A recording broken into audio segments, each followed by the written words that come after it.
सभी विद्यार्थियों को नमस्कार। विद्यार्थियों, हम बात कर रहे थे कक्षा 10 सामाजिक विज्ञान के लेसन नंबर 1 की, और उस लेसन में हमने अभी तक महाजनपद काल, मौर्य वंश, शुंग व सातवाहन वंश के बारे में पढ़ लिया था। आज का हमारा जो टॉपिक है वो है गुप्त वंश। विद्यार्थियों, गुप्त वंश जो है परीक्षा की दृष्टि से अति महत्वपूर्ण टॉपिक रहता है, तो आप इसे जो है इस लेक्चर को जो है कंप्लीटली देखें। गुप्त वंश जो है ये रहता है 275 ईस्वी से 550 ईस्वी। 275 ईस्वी से 550 ईस्वी जो है गुप्त वंश का शासनकाल रहता है। इस वंश का संस्थापक था श्रीगुप्त।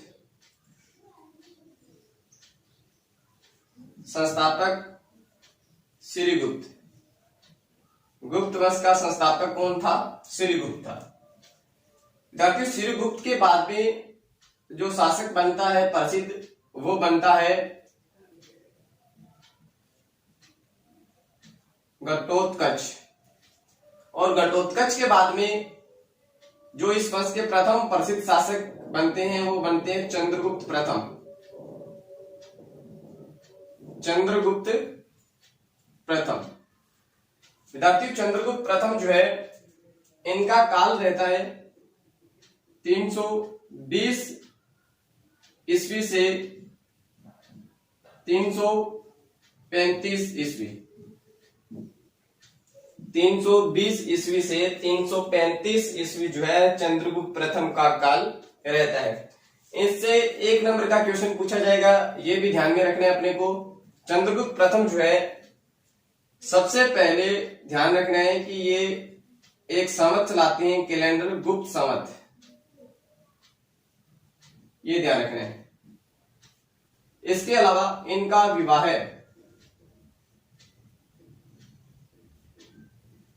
लिच्छवी राजकुमारी कुमार देवी से होता है। लिच्छवी राजकुमारी कुमार देवी से जो है इनका विवाह होता है।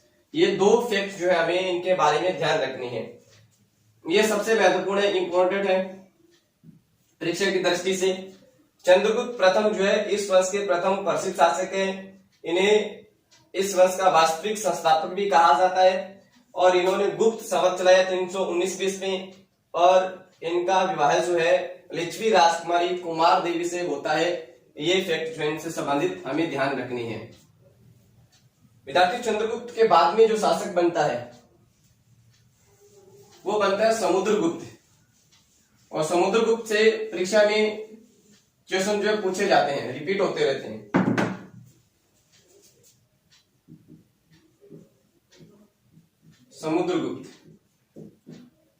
समुद्रगुप्त का काल रहता है 335 ईस्वी से 380 ईस्वी। 335 से 380 ईस्वी जो है इनका शासनकाल रहता है। बिल्कुल बिल्कुल संक्षिप्त जो जानकारी आपकी बुक में दे रखी है उसी की हम चर्चा करेंगे। इसे थोड़ा सा बता देता हूं, इन्हें भारत का नेपोलियन कहा जाता है। भारत का नेपोलियन जो है इन्हें कहा जाता है। विद्यार्थियों, नेपोलियन जो है ये फ्रांस का था, और ये एक कुशल सेनापति था, इसलिए समुद्रगुप्त की तुलना नेपोलियन से की जाती है। भारत का नेपोलियन कहा जाता है। समुद्रगुप्त जो है इनके पिता का नाम था चंद्रगुप्त प्रथम। चंद्रगुप्त प्रथम इनके पिता का नाम था। समुद्रगुप्त का दरबारी था हरिसेन। दरबारी था इनका हरिसेन। और हरिसेन जो है एक प्रशस्ति जो है वो उत्कीर्णित करवाता है, जिसे बोलते हैं प्रयाग प्रशस्ति। प्रयाग प्रशस्ति। विद्यार्थियों प्रशस्ति जो है किसी भी राजा की प्रशंसा में उत्कीर्णित खुदवाई जाती थी उसे बोलते थे प्रशस्ति। और ये हरिसेन जो है ये क्या करवाते हैं, प्रयाग प्रशस्ति जो है ये उत्कीर्णित करवाते हैं। और प्रयाग प्रशस्ति में समुद्रगुप्त की विजयों का उल्लेख है। समुद्रगुप्त की विजयों का उल्लेख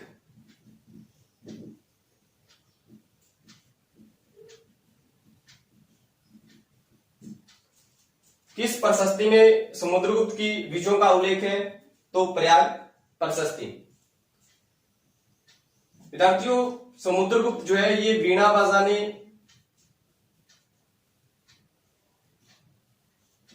संगीत तथा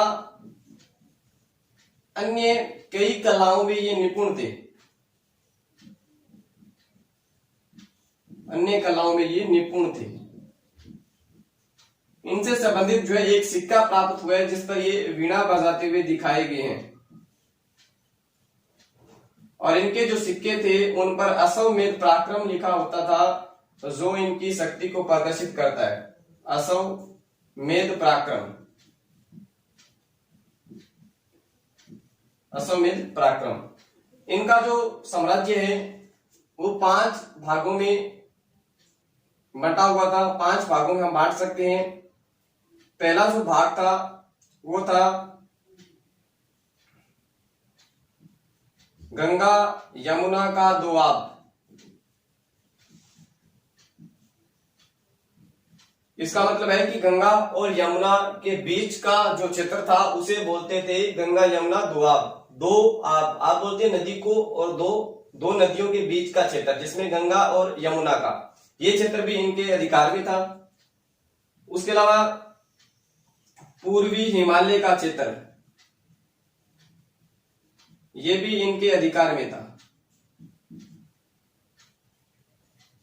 पूर्वी विंध्य क्षेत्र के 8वीं राज्य, 8वीं वे राज्य थे जो जंगली जातियां थी, जंगल में निवास करती थी, शिकारी थे, उनका राज्य भी जो इनके अधिकार में था। उसके अलावा पूर्वी दक्कन का पठार, दक्षिण भारत का जो पठार है, दक्कन का पठार जिसे कहते हैं वो, और दक्षिण भारत के कई क्षेत्र जो इनके कब्जे में थे, अधिकार में थे। दक्षिण भारत के कई क्षेत्र। उसके अलावा ये ध्यान रखना है हमें कि शक व कुषाण जिनका अस्तित्व जो है गुप्त वंश से पहले समाप्त हो चुका था, उनके राज्य भी जो है इनके अधिकार में थे समुद्रगुप्त के। तो ये है समुद्रगुप्त। और समुद्रगुप्त के बारे में अपने समुद्रगुप्त के बारे में अपनी जो बुक है इसमें इतना ही दे रखा है, तो इतना ही अपने को ध्यान में रखना है। भारत का नेपोलियन इन्हें कहा जाता है। चंद्रगुप्त प्रथम के ये पुत्र हैं। दरबारी हरिसेन, और ये हरिसेन प्रयाग प्रशस्ति जो ये उत्कीर्णित करवाते हैं। उत्कीर्णित का मतलब होता है खुदवाना। समुद्रगुप्त की विजयों का उल्लेख जो है इस प्रशस्ति में दे रखा है। समुद्रगुप्त वीणा बजाने, संगीत कला तथा अन्य कई कलाओं में ये निपुण थे। निपुण का मतलब कुशल थे ये। इनका एक सिक्का प्राप्त हुआ है जिस पर ये वीणा बजाते हुए दिखाए गए हैं। इनके जो सिक्के थे उस पर अश्वमेध पराक्रम लिखा हुआ है जो इसके साम्राज्य विस्तार की नीति के परिचय के रूप में जाना जाता है। इनका जो क्षेत्र था लगभग भारत पर फैला हुआ था, और इसको हम 5 भागों में बांट सकते हैं। गंगा यमुना का दोआब, पूर्वी हिमालय का क्षेत्र, पूर्वी विंध्य क्षेत्र के 8वीं राज्य, 8वीं का मतलब होता है शिकारी राज्य, पूर्वी दक्कन, दक्षिण का पठार हमने पढ़ा है, दक्षिण पूर्वी दक्कन व दक्षिण भारत के कई क्षेत्र इनमें सम्मिलित थे। शक व कुषाण का अधिकार भी इनमें सम्मिलित था। तो यह समुद्रगुप्त।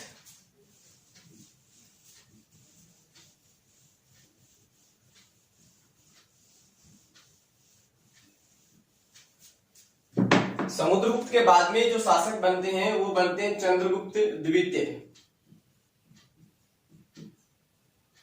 चंद्रगुप्त द्वितीय, और इनका काल रहता है 380 से 412। 380 से 412। पहला क्वेश्चन ये ध्यान रखना है कि इनके काल में चीनी यात्री फायान जो है वो भारत आया है। इंपॉर्टेंट क्वेश्चन ये रहता है, चीनी यात्री फायान किनके शासनकाल में भारत आया? चीनी यात्री फायान इनके शासनकाल में भारत आता है। प्रथम और द्वितीय में ये थोड़ा कंफ्यूजन रहता है कि कौन से शासक के काल में, या प्रथम के आया है या द्वितीय के, तो ध्यान रखना है कौन से के है, द्वितीय के। उसके अलावा चंद्रगुप्त द्वितीय जो है इन्होंने शकों को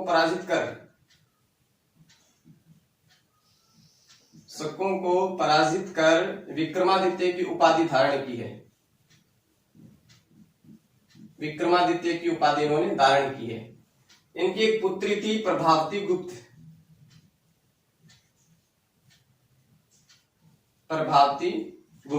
प्रभावती गुप्त का विवाह जो है इन्होंने एक दक्षिण भारत का छोटा सा प्रांत था वाकाटक, और वाकाटक का नरेश था रुद्रसेन।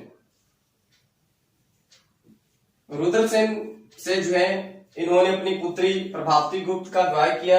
इनकी मृत्यु के बाद में जो है प्रभावती गुप्त स्वयं जो है यहाँ की शासिका बन जाती है, और ये ताम्रपत्र जो है ये शुरू करवाती है। ताम्रपत्र और भूमि दान के ये कार्य जो है शुरू करवाती है। तो हमें चंद्रगुप्त द्वितीय से संबंधित यही ध्यान रखना है। चीनी यात्री फायान इनके शासनकाल में भारत आता है। शकों को पराजित कर इन्होंने विक्रमादित्य की उपाधि धारण की है। प्रभावती गुप्त इनकी पुत्री का नाम था, और इनका विवाह जो है वाकाटक नरेश रुद्रसेन प्रथम के साथ में होता है, और इनकी मृत्यु के बाद में ये स्वयं शासिका बन जाती है। सबसे इंपॉर्टेंट है ये, महत्वपूर्ण है, सबसे महत्वपूर्ण है। इनके बाद में हम बात करते हैं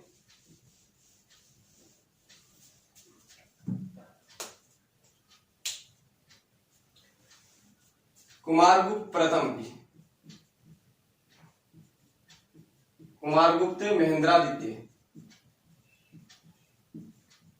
इनका काल रहता है 414 से 455 ईस्वी।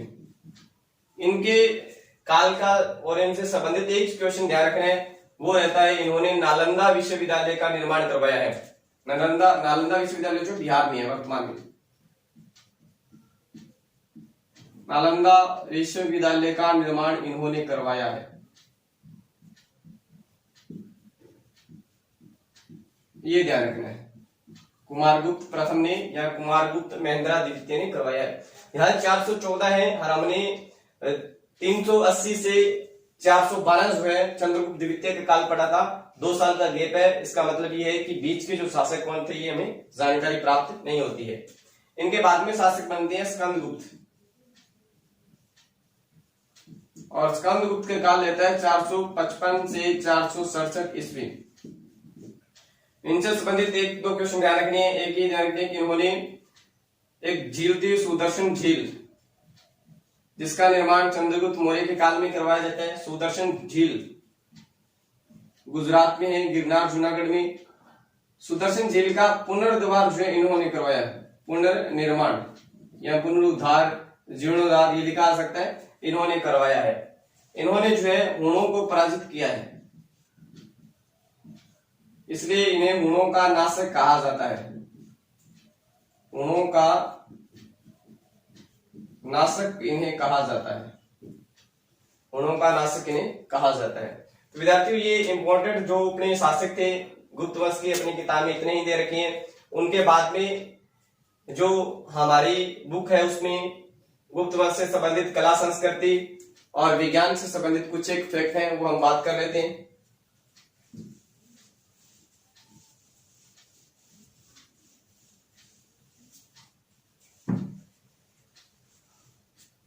उसके बाद में जो क्वेश्चन है वो है गुप्त कालीन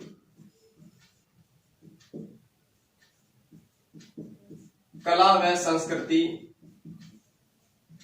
ये कला व संस्कृति को हम सम्मिलित रूप से जो है 4 भागों में अपनी किताब में जो दे रखे हैं वो बांट लेते हैं अपनी, और एक एक करके बात करते हैं। बिल्कुल छोटा सा टॉपिक है और 4 नंबर का ये टॉपिक बन सकता है, और इंपॉर्टेंट टॉपिक ये रहता है कक्षा 10 के लिए और कक्षा 12 के लिए समान रूप से ये उपयोगी टॉपिक है। पहला हम बात करते हैं समाज की, समाज के सतह।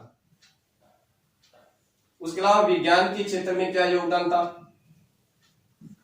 साहित्य के क्षेत्र में योगदान, साहित्य, उसके अलावा कला के क्षेत्र में, अन्य जो कलाएं थी उनके क्षेत्र में।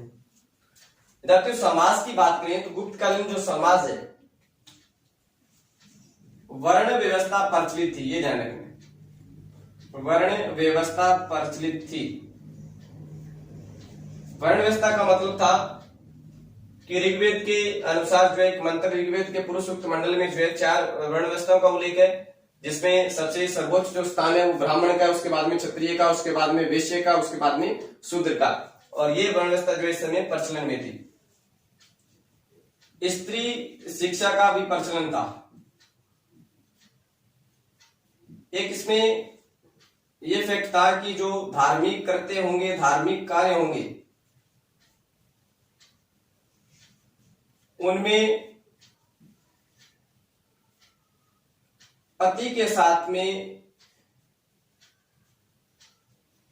पत्नी की उपस्थिति अनिवार्य होगी, पत्नी की उपस्थिति अनिवार्य होगी।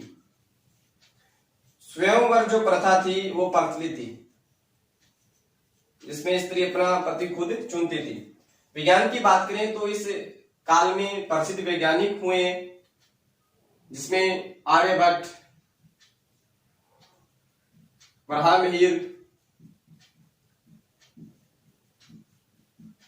ब्रह्मगुप्त आदि जो ये प्रसिद्ध अपने वैज्ञानिक हुए। आर्यभट्ट ने जो है दशमलव प्रणाली का आविष्कार किया है, शून्य की खोज इन्होंने की है।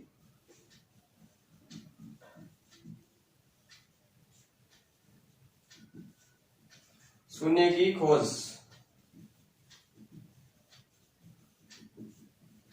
उसके अलावा साहित्य की बात करें तो इनमें कालिदास, विशाखादत्त, शूद्रक, ये अपने को ध्यान में रखें। कालिदास जो है इनकी अपने बुक में 2 रचनाएं दे रखी हैं, अभिज्ञान शाकुंतलम, और दोनों ही इनके नाटक दे रखे हैं, अभिज्ञान शाकुंतलम, और एक दे रखा है रघुवंशम, एक है रघुवंशम, दोनों ही नाटक है। विशाखादत्त की रचना है मुद्रा राक्षस, शूद्रक की रचना है मृच्छकटिकम, मृच्छकटिकम। उसके अलावा अमर सिंह की अमरकोश, लेकिन अपने इतना ही ध्यान रखना है, ज्यादा आपको कंफ्यूजन में नहीं डालूंगा। अमर सिंह की अमरकोश। उसके अलावा कला की बात करें अपनी,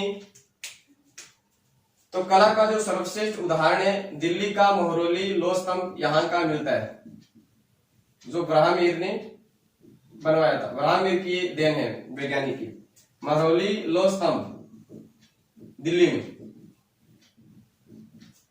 उसके अलावा 80 फीट व 7 फीट नालंदा में तांबे की बुद्ध की प्रतिमाएं, ये जो है इनकी कला के सर्वश्रेष्ठ प्रमाण है। तो विद्यार्थियों ये था हमारा आज का टॉपिक, गुप्तकालीन कला संस्कृति और गुप्त काल के प्रमुख शासक। कंप्लीटली गुप्त काल जो इतना ही है।